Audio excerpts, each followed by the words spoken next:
yuko hapa. Mimi nitaka tu nikabidhi rambirambi yangu kwa mtunza hazina, lakini kwa hekima ya baba akasema niseme. Mzee huyu nimemfahamu kupitia baba askofu mstaafu mzee Steven Mainyila.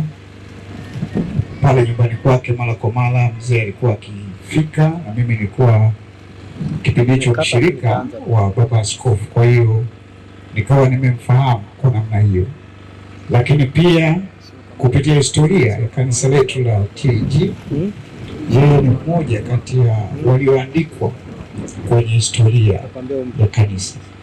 Kwa hiyo kama walivyosema wengine kwamba kila mmoja ameguswa kwa namna yake, na mimi kama kijana wa kizazi hiki nimeguswa kupitia historia ya kanisa letu, na kama ambavyo walielezwa ndani ya historia, lakini pia kama walivyomweleza waliotoa salamu za rambirambi hapa.